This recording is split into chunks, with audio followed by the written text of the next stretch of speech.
quien fue Martín Lutero. Martín Lutero clavó sus 95 famosas tesis en una iglesia de Wittenberg el 31 de octubre de 1517. En un mundo en el que la gente pagaba por el perdón de sus pecados, sus ideas eran muy radicales. El monje Martín Lutero solo quería discutir los problemas que él veía en la Iglesia Católica. Pero lo que pasó en Wittenberg el 31 de octubre de 1517 cambiaría para siempre Alemania, Europa y el resto del mundo cristiano. Para entender el terremoto que desencadenaron sus 95 tesis, es necesario volver a la época en la que vivió. A finales de la Edad Media y principios de la Edad Moderna, la fe cristiana estaba dominada por la Iglesia Católica Romana. Las normas de la Iglesia dirigían las vidas de las personas, que veían a Dios como una figura crítica que nunca dejaba que un error quedara impune. Sucesos sin explicación, como tragedias personales, malas cosechas o incluso guerras, eran vistas con frecuencia como consecuencias de la brujería o de actos de personas que habían hecho un pacto con el diablo.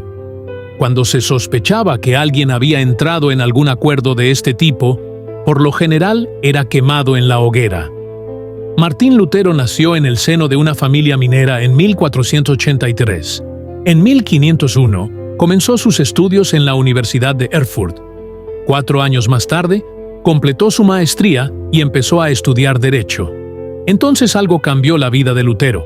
En julio de 1505, quedó atrapado en una tormenta y fue alcanzado por un rayo. Ante la perspectiva de la muerte, temió tener que enfrentarse a Dios sin estar preparado, por lo que invocó a Santa Ana, patrona de los mineros, y decidió convertirse en monje. Menos de 2 semanas después, Lutero llamó a la puerta de un claustro agustiniano de Erfurt y pidió ser aceptado en la orden. Impulsado por la búsqueda de un Dios misericordioso y por el miedo a perderse la vida después de la muerte, Lutero vio la oportunidad de experimentar una vida plena dentro de los muros del monasterio. Desde el principio, el joven monje se mostró como un discípulo visiblemente obediente. Ayunaba y rezaba durante 6 horas al día, meditaba y reflexionaba. Más tarde, Lutero escribiría lo siguiente acerca de su vida en el claustro: si alguien consiguió entrar en el cielo siendo monje, yo también quería lograrlo. Lutero se convirtió en sacerdote y en 1510, Lutero fue enviado a Roma en una misión de la Orden de los Agustinos. Este viaje acabaría siendo fundamental en su vida. En aquel momento la curia pasaba por dificultades financieras provocadas por la costosa construcción de la Basílica de San Pedro. Para conseguir dinero, los líderes eclesiásticos introdujeron la venta de indulgencias. El perdón de los pecados se podría lograr de 2 formas: o bien obrando de forma correcta, o bien pagando a la Iglesia. En 1512, Lutero obtuvo su doctorado en teología y se convirtió en profesor de la Universidad de Wittenberg. En aquella época, ya era muy respetado por sus colegas y superiores. A pesar de ello, se seguía preguntando qué hacer para lograr la aceptación de Dios. Ningún ritual o norma de la Iglesia fue capaz de contestar a esa cuestión. Continuó leyendo fervientemente la Biblia y se sintió especialmente atraído por la carta del apóstol Pablo a la joven iglesia romana, en la que justificaba la sangre de Jesucristo. El teólogo entendió gradualmente lo que acabaría siendo el núcleo de la Reforma.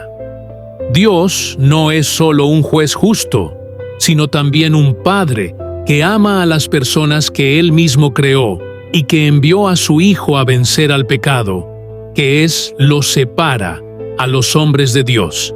Leyendo la Biblia, Lutero descubrió que cualquiera que crea en Dios y su Hijo Jesucristo recibe el don gratuito de la justificación ante el Todopoderoso. El monje por fin había encontrado la respuesta a su pregunta. La salvación se alcanza por gracia divina y solo a través de la fe. En octubre de 1517, Lutero planeó un debate sobre la práctica de vender indulgencias. Como nadie participó en la discusión, decidió enviar sus tesis directamente al cardenal Alberto de Brandeburgo. elector y arzobispo de Maguncia. Al mismo tiempo, se dice que clavó sus 95 tesis en la puerta de la Iglesia de Todos los Santos de Wittenberg, que en aquel momento servía como una especie de valla publicitaria. La medida desató un debate que sacudió los fundamentos de la Iglesia Católica Romana. Con la ayuda de la relativamente recién inventada imprenta, Martín Lutero pudo difundir su mensaje rápidamente.